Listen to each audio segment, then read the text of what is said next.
Greetings, sisters and brothers of Local 2627. Today is Monday, March the 3rd, 2014. I hope everybody had a great weekend. And let me just advise you on a couple of things. One thing I want to advise you is that your Weingarten Rights, which is a copy, there's a copy on our website. And also, if you have our business cards, there's a copy on the back of our business cards. And basically what it does is it protects you.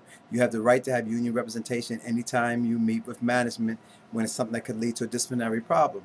Now, management has the right to call you in the office anytime they want to discuss your job. Maybe they want to give you another task, or maybe they need to talk to the group or whatever.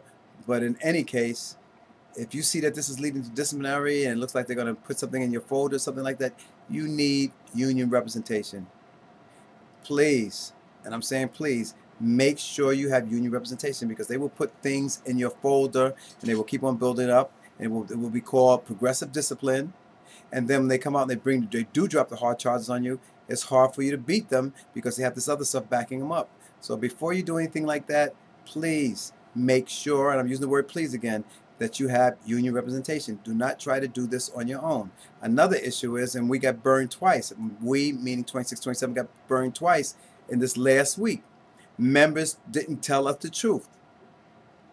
Now, we're like lawyers as far as confidentiality. Whatever you tell us is between us. And if you ever talk to us when you have an issue, we ask you, what would you like for us to do? We do not share your information with anyone. So if we ask you some details, and we're not micro about it, we're generally macro about it.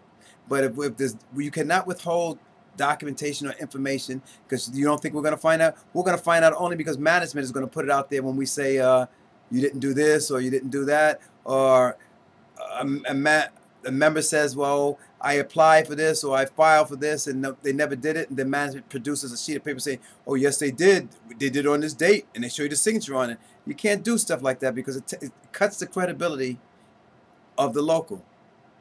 It makes us look like idiots when we go in front of there, because we're going in there with information and the member told us something. So, and that's another reason for you not to be offended when we start asking you a lot of details and we start asking you for stuff. We're not trying to intimidate you, and we're not playing devil's advocate either. We're just asking you for the tools that we need to defend you when we get in front of management. So please make sure that you tell us the real truth, so that way we'll know how to defend you, because we do not want management to drop these little things on us because you didn't tell us something. And then once you do that, it's a moot point, because our credibility, our integrity is out the door, because it makes it look like we don't have the facts, that we don't know what we're talking about. And then you're screwed. Another thing, don't wait on time and time issues. If they're not paying you for standby time when you knew you're supposed to be getting paid, they're not paying you for overtime or giving you comp time, things like that, you didn't get your vacation day, something like that, you need to call us. First thing you do is you contact your human resources person or your payroll person and ask them what's the story, why you didn't get paid or why you didn't get compensated. After that, they don't give you a reasonable answer, an answer that you like, then you call it 2627 and let us get involved. But again, when you call us, you give us all of the information that we need. You tell us exactly what you had, and you tell us exactly what they said to you. Please do not wait a year or 6 months or 5 years to come to us with a payroll problem, because it's almost impossible to fix. People leave, you have nobody to sign off to say that they authorize things like that. There's a statute of limitation on how far back they're going to pay you. I mean, it just becomes really, really complicated because they don't want to pay you. So if you have any issues that have to do with your pay, you need to contact your agency right then and find out what the story is. And whatever story they give you, if you're not satisfied, then you come to 2627. The Supervising Computer Service Tech list that I had mentioned before, I have the promotional list. I don't have the open competitive list. The promotional list would have been people who were already serving as computer service techs.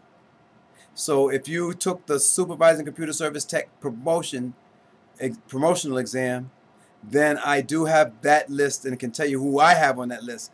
Now, if you call me and I don't have you on that list, then you have to call DCAS. You make sure you have the exam number and your social security number when you call them, and they will be able to fill in the details on that.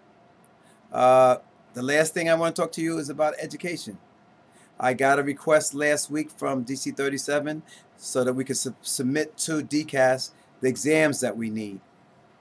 Now I'm going to be submitting probably about 10 different exams that we need, and this will be the opportunity for now that we're going to be doing exams again. We talk about, for example, the certified titles need testing, computer specialist, computer associate, programmer analyst. It's just a bunch of titles that need a test for. This is the time now before the exam comes that you qualify. Remember, we have enterprise training online where you can go and get your training. You can get up to $1,600 a year from between DC37 and 2627 towards education reimbursement. So don't come to us, later on and say you weren't prepared, because we're putting the tools out there. Also, keep looking at your emails, because we do notify you when we find out there's an exam. Remember, when we find out, most of the time we find out there's an exam because a member calls us and says, "Are you aware that there's an exam?" That's how we find out, because we do not monitor the DCAS website. We're a family here, so we get information from different groups of people. So please make sure it's a perfect time now for you to take those couple of minutes that you need to make sure that you get your education up to par. Until I talk to you again, this is Robert Ajay. Have a good one.